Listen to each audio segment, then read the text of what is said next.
Welcome everyone to LIAMforum 2023, and in particular this panel on biodiversity entitled Priceless Today and in the Future.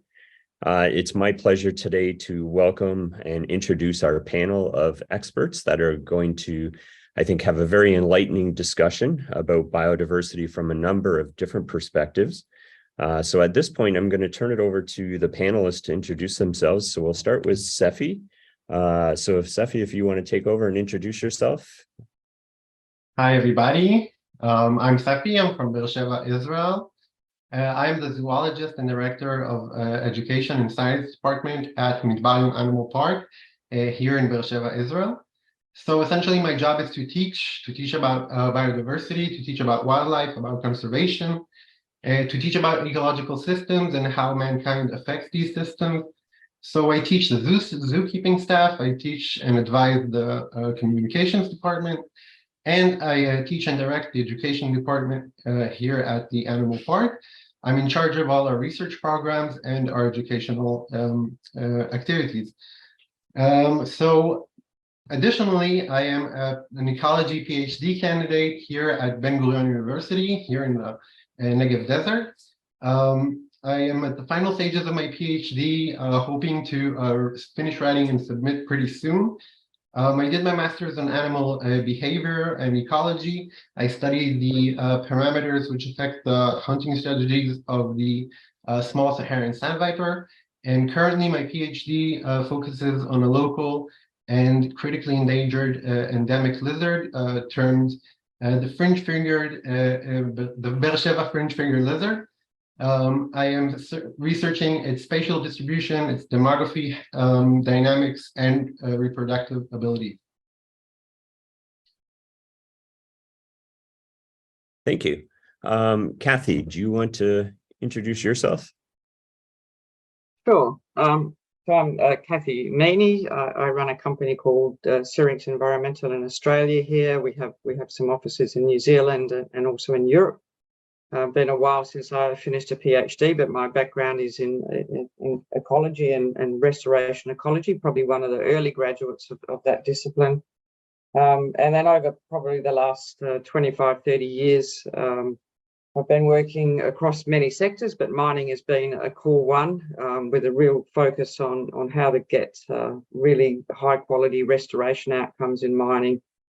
And more recently, we completed the first case study of natural capital accounting in mining using a mine site case study in southern Australia here, which is available actually in all the media rooms, and please look at it. But it's a real interest of mine. I think when we're looking at making all these statements around nature positive and the turnaround and new directions in mining that hopefully we'll talk about a lot in this session, it's how do we credibly measure nature positive? How do we credibly deliver on nature positive and transparently be able to have dialogue, report on that, and use that those outcomes and those measures of what we're doing to drive to better outcomes moving forward. So that's probably my immediate story. Okay, thank you, Kathy.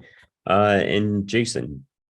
I'm Jason Clay. I head up the markets program at World Wildlife Fund. I've, in that capacity, worked with 70 of the 100 largest food companies globally on supply chain management, and have convened groups of companies and producers to develop certification and standards for about 20 different commodities, and more recently have begun to work with companies to set up pre-competitive platforms where they can share information about how to embed sustainability in their supply chains by learning from each other much more rapidly than they could individually. I also founded about 10 years ago the Markets Institute at World Wildlife Fund. We realized it was taking us too long to identify, work on, and address key global issues and trends. And so we use this institute to identify each year the 5 issues, trends, and tools that we think are going to be most influential in the global food system, and then track them and help companies begin to address them going forward. By way of background, I grew up on a farm, ran it for a few years, went to university, studied anthropology and international agriculture and food systems, taught at university, a couple of universities, and then have worked on human rights and environmental issues for the last 40 years or so. All right, thank you very much. We do have one other panelist who so far hasn't been able to join us, Patrick Worms from Europe. So we're hoping that Patrick can get connected and join us for the discussion. But we're going to start off with a question about why biodiversity matters. And we're hoping that the panelists can take from their different perspectives, which they have very broad perspectives on biodiversity. They could take from those different perspectives and describe why biodiversity matters, perhaps describing the range of biodiversity and even what is biodiversity, because that may be a question that some of our viewers have. So I'm happy to turn it over. If anybody wants to lead that discussion, go ahead. I think everyone will jump in. That's just one of those topics. But I think we when we met each other as a group, became very clear that biodiversity, in most of our experience, is often perceived as a very narrow range of threatened species, flora and fauna, but really the breadth of biodiversity is really in the definition of ecosystems. So it's that whole breadth of soils, hydrology, geochemistry that wraps and underpins the habitats that support our biota. So it's a very big topic, really, that we're trying to grapple with, I think, or should be grappling with when we're talking about biodiversity. I completely agree.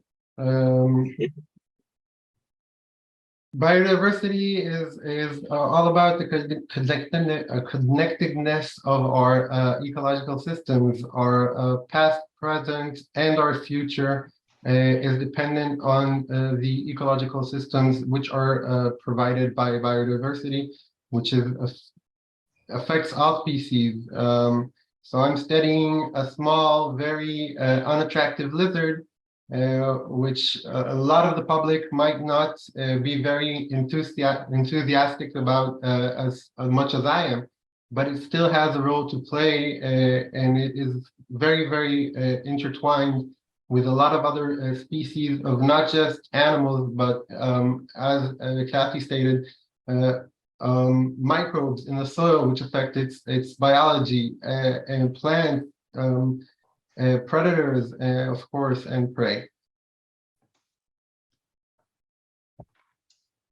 So for me, it's the issue is the biodiversity that is in its natural habitat and that has evolved over millennia through kind of thick and thin, through ice ages, through global changes, and even through kind of human habitation.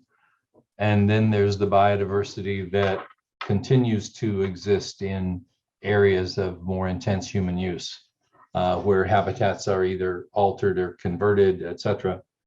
My interest is actually in the former, where I've spent a lot of time. My work is actually focused on the latter, because we have found that how we produce food and where we produce food often or historically has been the single largest cause of habitat loss and biodiversity loss on the planet.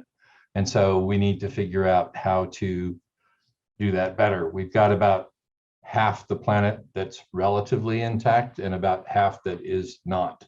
And so my work is to look at where biodiversity has remained and been extremely useful and helped in terms of production, but also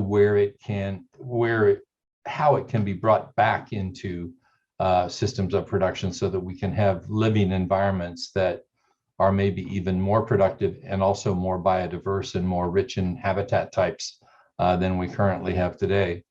We're seeing that climate change has a big impact on biodiversity, but perhaps even more in areas where it has been degraded we can see ways of bringing it back so that we can affect microclimates, we can affect other things that are also going to be important, not just to biodiversity, but to human food systems and survival. Okay, thank you. Now, Jason, you had just mentioned, you briefly mentioned about factors driving biodiversity loss, and perhaps it's important to discuss some of those factors and some of the main challenges, I guess, in the fight to preserve biodiversity. And I can think of things like policy, for example, and the challenges associated with policy and preserving biodiversity. So perhaps the panel has some thoughts on that. And I also want to make a note to the audience that is watching. If you do have questions for the panel, please put it in the Q&A, and we'll try and address those questions during the session. And I see, perhaps I see Patrick has logged on. So maybe we'll have Patrick do an introduction of himself, and then we'll continue on with that question. Thank you, Michael. I must apologize. Like a proper boomer, I've lost the link to join this session, and thank God somebody contacted me. I'm a senior science policy advisor for C4 ICRAF, which is an institution. The C4 stands for Center for International Forestry Research, and ICRAF for International Center for Research in Agroforestry. And my job is to try to translate the science that we do into language that policymakers can understand and act on. And in that context, of course, being based in Brussels and interacting with the European policymakers and influencing European policy, the issue of biodiversity has been rising very, very strongly on our agenda. Thank you, Michael. Okay, thanks, Patrick. So does anybody want to take the lead on that question? Let me just jump in. Yeah. Sorry. Jason. No, Jason, you jump in. Just quickly with some top level comments, because others are much deeper on this. But biodiversity loss has really been associated with, in the most extreme cases, with conversion and use in other ways. This is often really seen through deforestation, but it's also about grassland conversion and wetland conversion and even deserts that become irrigated to use for food production. I think the impacts on freshwater are not usually seen, but are often quite debilitating because of runoff. And the same is true with ocean, both in terms of direct use of blasting coral reefs to get fish, to dredging ocean bottoms to get shrimp and scallops and other species. So basically, we're converting the habitat both directly and inadvertently as we produce food and other resources for ourselves. And what has remained are often, at least in those areas of use, things that have not become invasive, but they've become dominant in a way they never were in the natural habitat. So in the Midwest of the US, you have red-winged blackbirds who are really dominating because of the availability of food for them. And this is the same with carp in different freshwater systems, et cetera. So I'll stop there and let other people give more specifics. Imbalance is a very, very important one, because often it's not really understood. That's one of those chronic impacts that people see over time, and which is a big issue in terms of regulators thinking that everything's okay. We have timelines for approvals, particularly in mining, say, and everyone thinks things are going well, and then suddenly time goes by and it's not the case.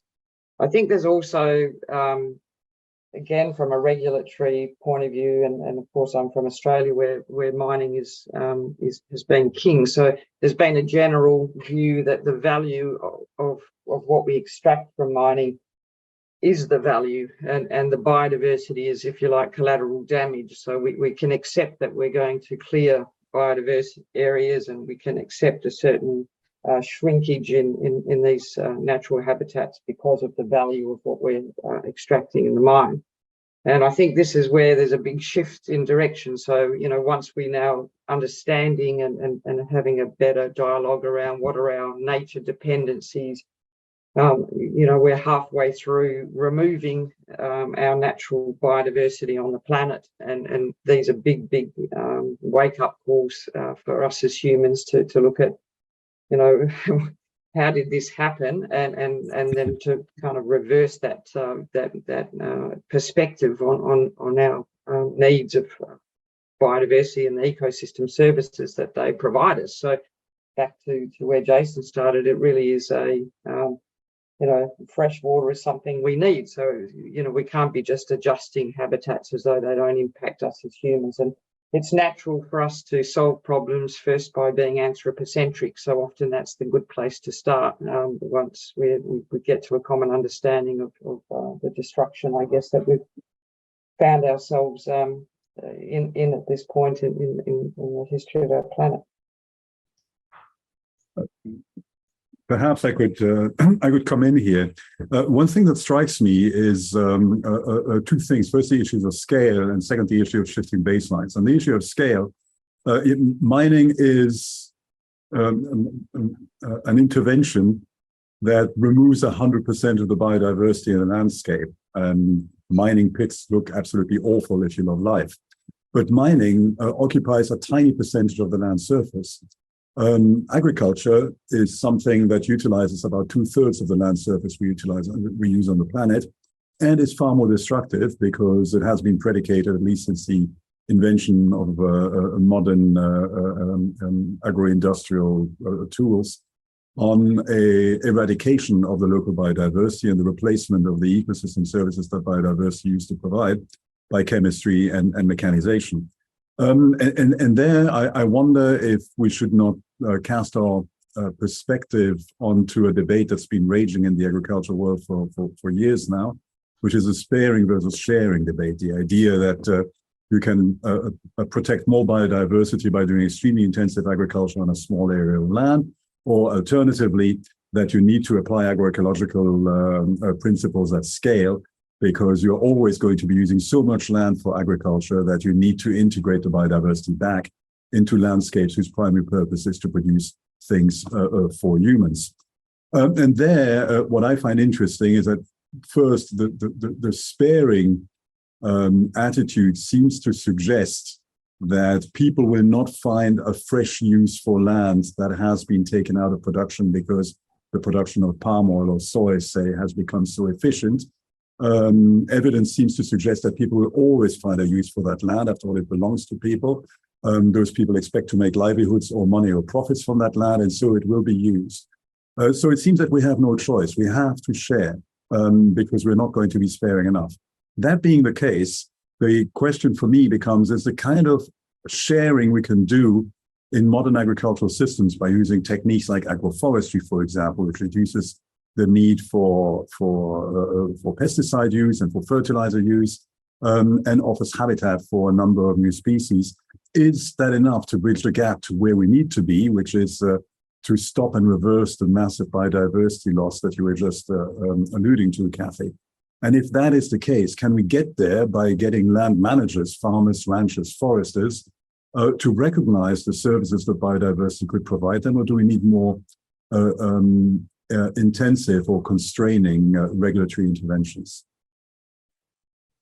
Yeah, I actually think someone might have another perspective, but over here there's some really excellent work on that, actually, again, natural capital accounting, but with farmers, because farmers, they're the land managers, they're the owners, they see, so they've got their own evidence of looking after restoring biodiversity and having these systems you're talking about, Patrick, more agroforestry, more looking and quantifying the benefits of having those biodiverse areas. And I see a question Gerald Whittle's asked there about, again, coexistence of biodiversity and mining. So I think, again, if people say, well, I hadn't thought about that, how might we do that? Where that's being thought about, there's been some very creative ways of doing it. And one is in I think, Minnesota, where there's just simply no way that you can do above ground open cut mining. It has to be underground mining. So there's a whole different dialogue around how do you mine while you really reduce that impact on really biodiverse areas? There's other discussions. I was just at a UN G20 meeting on workshop on Monday where, people are really talking about bringing, well, not having mining so much isolated for 20, 30 years before, traditional and local communities come in and say, what can we do while you're doing that? And how do we do this progressive restoration? How do we look at ecological corridors, and how can we work alongside a mining activity instead of that being something to do with a closure process, which is a long way down the track, and maybe not the best way for us to then have a dialogue around looking after, our biodiversity interests. Right. Did you anybody else want to add to that point?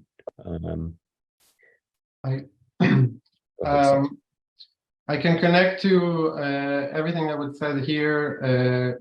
Locally, looking at it from my local perspective, I'm in desert habitat, and agriculture is one of the largest man-made effects in the area. As stated by Jason and by Kathy, that we are changing the habitat. And by irrigation and plantations, we are completely changing the local species communities, and the species that are adapted to a desert environment can't thrive in this area. And as Patrick stated, the solution of agroforestry can be relevant in areas where it is relevant, where it can improve biodiversity and protect biodiversity. Here, it might be the opposite effect. Great. Thanks. That's a great point, Sefi. And it leads us sort of into our next question that we wanted to discuss, and how do we benefit from biodiversity? And so obviously biodiversity is important, and preserving that biodiversity is important, but there's definitely benefits that we as a society gain from having biodiversity and protecting that biodiversity. So perhaps we can have a short discussion about this with regards to how does we as a society benefit from preserving that biodiversity? Right. I think the obvious one that everybody's aware of lately is carbon storage and sequestration, and so we're in a mad world where everyone's trying to reverse a part of a biodiversity picture, I suppose, by focusing on carbon. But that's just one ecosystem service. So I think, I guess, particularly as scientists and ecologists, everyone's talked about, nature has intrinsic values, but in so doing, we're not really helping the conversation around really articulating what it does. So carbon's one, of course, but so is clean water. So we have, habitats, biodiverse, healthy ecosystems. Clean water supplies is a service. Flood protection, food supplies, medicine, cultural benefits, which are much better understood by traditional custodians and owners of their own land, but less understood by us who are perhaps more divorced from that day-to-day interaction with nature, still now coming to terms with those benefits to our health and well-being. So all these things are, they go on. I can't. There's a CITES list of ecosystem services, and I think it's about 150 lines long, which is just somebody, really a group of people sitting down and really trying to extract the answer to that question. What are the benefits? And that's just, again, a view about what it does for us as human beings. And if we see ourselves as part of nature, then that's the right view. But obviously, there's benefits in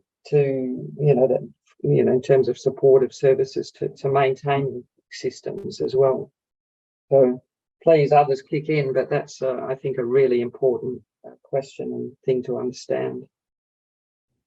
I would say that's a starting point, but if we reduce it to environmental services, we can come to paradoxical conclusions. I mean, if carbon is what you're interested in, then get rid of the natural forest and plant fast-growing eucalyptus or species, right? Yes. The flood modulating effects, for example, they can be done just as well with a monoclonal plantation of fast-growing timber trees as it can with a natural ecosystem. So we've got to modulate that. And here I'd like to bring the shifting baseline idea back. I don't know anybody here in Europe who mourns the passing of woolly rhinoceroses and mammoth, who were clearly part of the landscape here until not that long ago. So the landscape has already been heavily degraded and biodiversity has been extirpated by human activities over millennia, but it does not seem to have had massive negative impacts on us. On the contrary, we are richer, healthier, and live longer than ever before.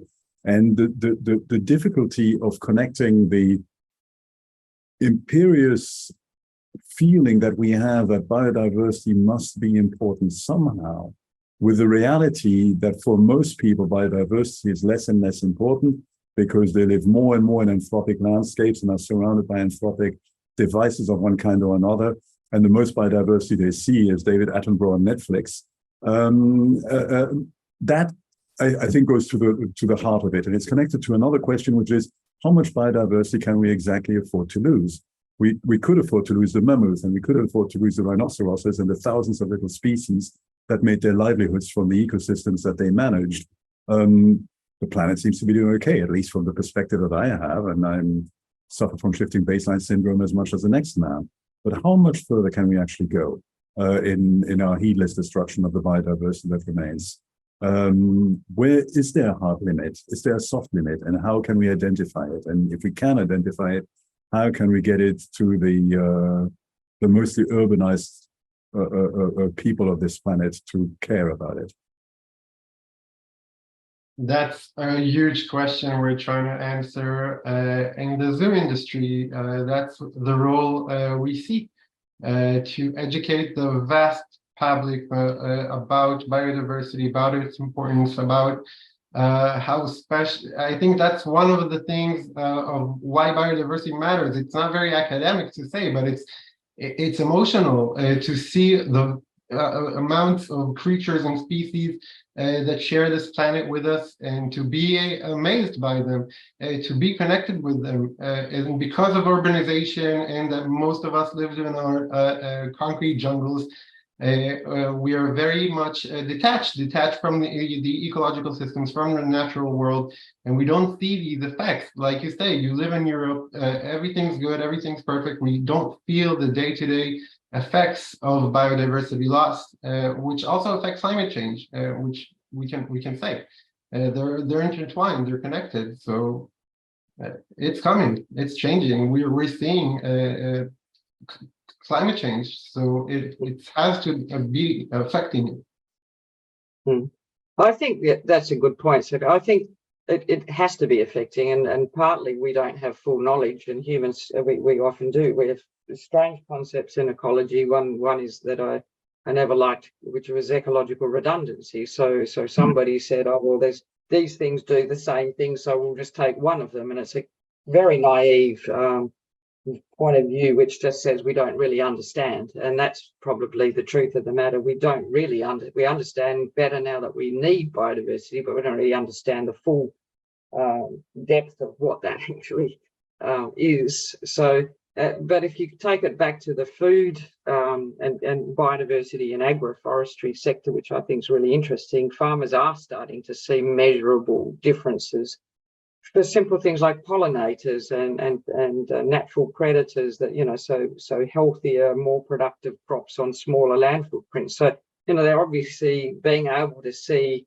oh, actually that, you know, holding that bit of bushland has helped me make more money. So it's very easy transaction, I think, where people are starting to look at this in their own zones. Harder for us as urban creatures, but then again, is it? Because unhealthy urban spaces, you know, don't have livable, biodiverse, green infrastructure, and and we're all trying to reverse that with urban greening. So at some point we must get to some threshold where we all go, that doesn't feel right, and it isn't right, and it impacts our health. And the insurance companies obviously think it's important because they've got measured data on health and well-being for people that have nature interactions. And I don't know if there's similar schemes in the US and other parts of the world, but here we have literally a nature script. So you can go to the doctor gives you your nature script and sends you off to the bush for the weekend, and the insurance company will fund that. So they can see what that means. That's 6 times less cost for them of somebody coming and when they're less healthy down the track. So I think we have so much work to do on just really understanding what this answer to this question is. That seems so simple, Michael, but it's so really deep, I think, in terms of the gaps that we've got in understanding all of these really different levels of micro to macro impacts of biodiversity on us, but on other species. So in fairness, we rightly relate to the loss of something that's a big animal because it feels like our loss. There is those other connections. Let me just put 3 different topics on the table and see if anybody is interested in taking them forward. But one is that in areas of use, we found that the farming systems that we have are actually sterilizing the soil, and they're certainly reducing the carbon in the soil through volatilization, etc. We're finding now that we have nematodes that actually depend on nitrogen that's added to production, and so they become the dominant. So we're changing the ecosystem of soils, and it will take time to build it back the way we want it. Similar, we have invasive carp, which where they came from were not invasive. Where they are now, they're invasive, and they're destroying other forms. But we also have things like earthworms, which were introduced in North America, the ones that dominate, or the ones that are only present in most of the farming region and even in the Southeast. And from a ag point of view, they make nutrients more available to crops. But if you put them into forest, they make nutrients more available to invasive species, because trees evolved figuring out how to get nutrients the hard way before there were earthworms. And so even something as beneficial as an earthworm in a garden or in a farm may not be at all in a forest. But I just was at a meeting with Goldman Sachs, and they brought 40 different investors to a room to talk about what they should do about nature. And one of them said point blank, we will not fund a project that has a biodiversity impact because we don't know how to measure it. We don't know how to manage it. And we see it as just a huge risk that's going to come home and bite us at the end of the day. Now, that's crazy because we actually need investments to make things better, not to just build infrastructure where it shouldn't be or whatever, but we need thoughtful money going into work these days, much more than ever. Yeah, Rosie, I'll just posted an interesting question there, which again is, going to how do we account for nature? How do we measure it? Is it ethical? Should we even do it? Of course, all these are good questions, and I think where we've got to is we haven't done it for so long because of those concerns that we're valuing nature. But really, I think natural capital accounting is not so much valuing nature, it just values what we know about nature in terms of benefits to us. And even doing that, we can start to have conversations about the value of biodiversity and to start looking at the scales a little differently in terms of decision making. And they may not be to mine or not to mine, but certainly they are. Perhaps we should shrink the infrastructure footprint. Maybe we shouldn't put this part of the mine there. Maybe this really rich part of this area we reserve and we don't mine. So these are actually discussions that mining companies are having, sustainable mining companies at least, and they're having them because of that same conversation you had, Jason, that the finances, the banks, the insurance companies are all very much interested in the risks of lending money, the license to mine, who's going to take the fall out of these. I think this is a very big emerging area, and if you leave the money side, monetary valuation aside, we don't even account for nature. We don't get physical assessments of the whole system. We're obliged to get by regulators to do significant flora and fauna surveys. We focus on threatened things. This is Australian regulations through and through. Don't worry too much about anything else. That's not really worth anything. Whereas natural capital accounting says everything's worth everything. So just go and get the data. We can argue about the dollar value. It's kind of almost irrelevant to that first conversation, saying this is all the things that we've got. And we can put that on a ledger and have conversations about better decisions, like a nature positive decision a mining company might make. And we're having lots of really interesting conversations with miners who think they're doing a good job with rehab. They get a set of accounts. They go, oh, I thought it was going to look better than that because I'm so attached to what I'm doing. But I can see that maybe we could do something else. So they're starting to look at forecasting and better scenario planning and avoiding, business as usual. So I think it's a really valuable proposition. It's definitely not without controversy and holes and all kinds of work to do. It is, to me, the place a young person should be venturing on. I think that young person question, careers, where you young guys and girls might want to work in mining, it's a massive opportunity in terms of ecology, finance, strategic, positions in mines. So it's right across the board. It's no longer just, kind of environmental scientists doing regulatory approvals. This is the decision-making end now of future mining direction, in my view. I would answer that young person from the agricultural perspective very simply: go woofing. Go and work on farms, on ranches, learn to understand what makes farmers and ranchers tick, learn to understand how they take these daily decisions to increase or decrease the biodiversity on a piece of land and why they do that. And that prepares you to then deal with it professionally later, whether you do through an academic strand, or by joining a consultancy, or indeed by helping a mining company diminish its own impacts on biodiversity moving forward. But I think that's actually pretty fundamental, because so many people who worry about these issues are born in cities, educated in cities, live in cities, and have city-based educations or jobs. And getting your hands dirty in the soil every once in a while is a great way of understanding not what biodiversity is per se, sorry, excuse me, let me just put that phone on silent. It's not a way of understanding what biodiversity is per se, but to understand the drivers that lead to the decisions people are taking to diminish biodiversity. Another conversation that we probably ought to have, and I'm going to put this on the table, is to understand the role of the different ways of owning landscapes: private property, communal management, common pool resources, or commons, if you like.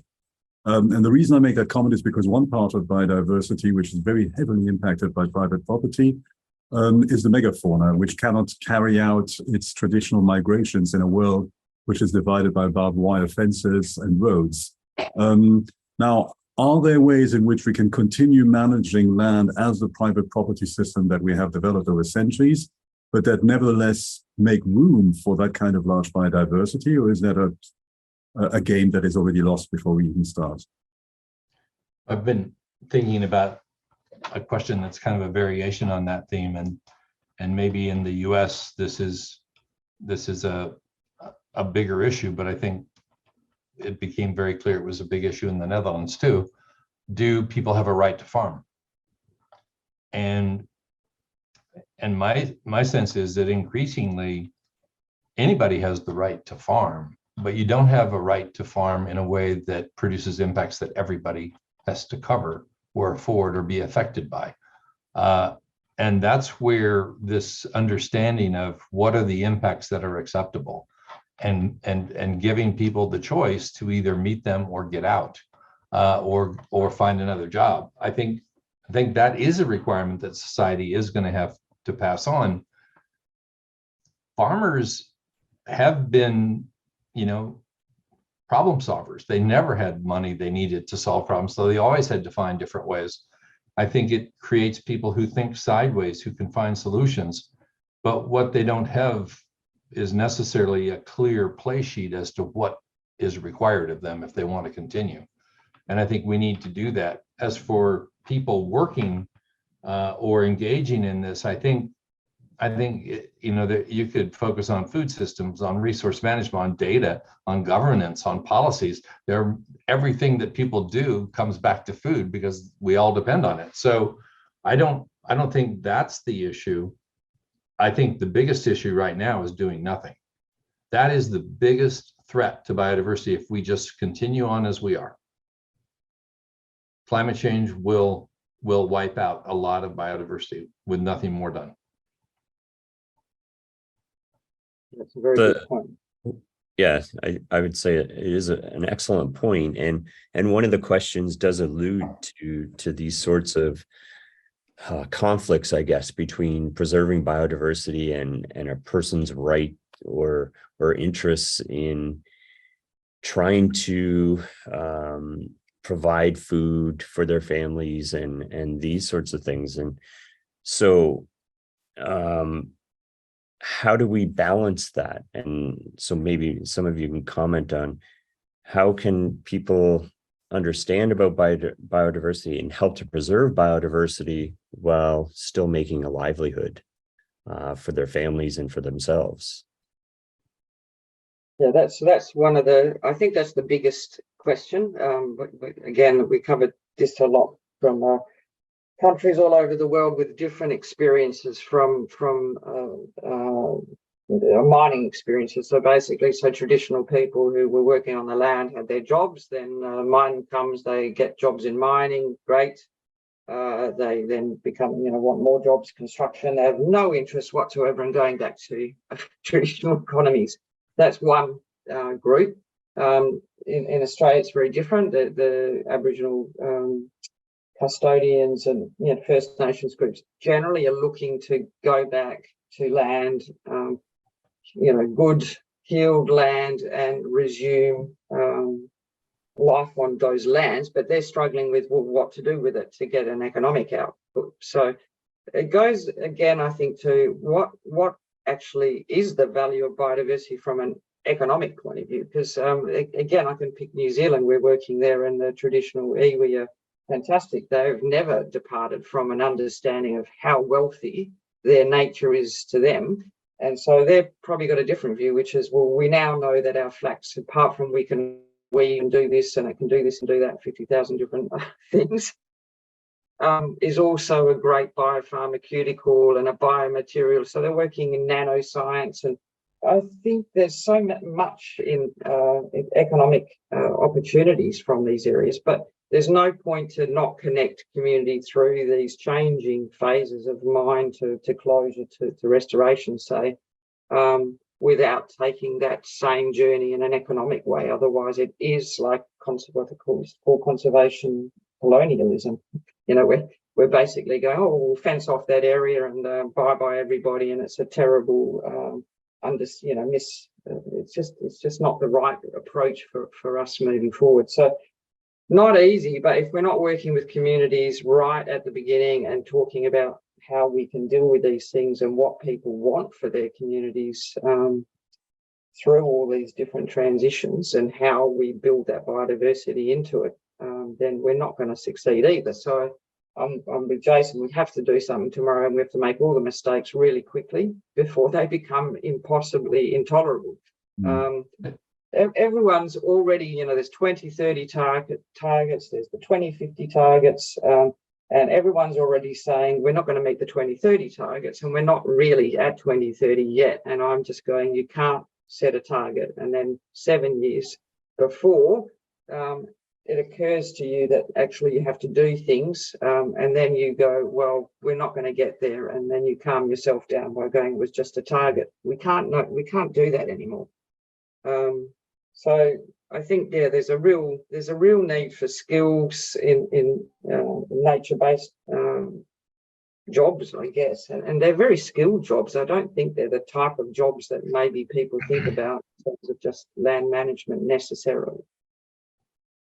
Yeah, those are great comments, and they lead into, we're about 5 minutes left in the panel session, and it leads into, I think, our final question for the panel members about possibilities for young people in this field, and where can they make contributions to conserving biodiversity? What are the skills they need to become involved in fields such as restoration? And also this other question that came in from the chat from Megan, asking, we need a forward-looking approach, so how do we balance resource extraction with this, and what are the next steps? So I'll turn it over to the panelists. The two questions really: how can young people get involved, and how can you combine our need for the resources that the green transition requires with the protection of biodiversity? Did I understand that right? Correct. Yep. So perhaps I would start with the first question, because biodiversity loss or gain is so intimately connected to so many basic economic activities: mining, farming, ranching, forestry. It actually provides a multiplicity of openings to people, all the way from the most theoretical of theoreticians to the most practical of practitioners, in trying to figure out how we can combine these objectives, how we can square the circle of human need and planetary need in those landscapes, and how we can take those decisions, because the right level of biodiversity is not necessarily the most biodiversity. It is a level that provides the greatest return in terms of ecosystem services and livelihoods to the people living there. Therefore, I don't think we can answer the question by saying, go and study biology, or go and study ecology, or go and study mining, or go and work on a farm. I suspect you can deal with biodiversity-related issues in a surprisingly large number of jobs. I might bite off the second more complicated one that Megan asked.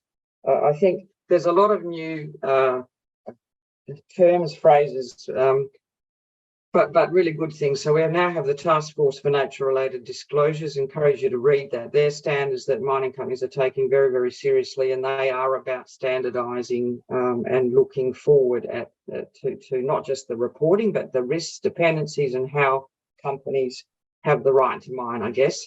There's also Society for Ecological Restoration just released their new mining standards for mine restoration. Again, these ways are really good standards for just galvanizing everyone globally to meet these sort of 2030, 2050 directives. So I think there's a real, and then of course there's the whole system of environmental accounting, which is the way you alluded to, a measurement system. It's a great adaptable way for grasping with measuring biodiversity, and therefore valuing it, if you like, whether you put a dollar value or not.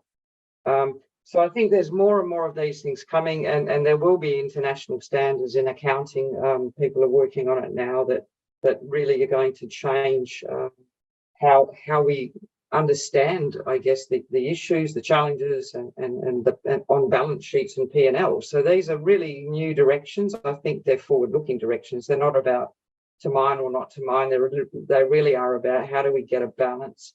And I might just point out too that the operational mine footprint is growing at 65,000 square kilometres or so at the minute, which is, I think, a country's size of Italy. But the actual stewardship that mining has is so much bigger. It's at least 10 times that figure.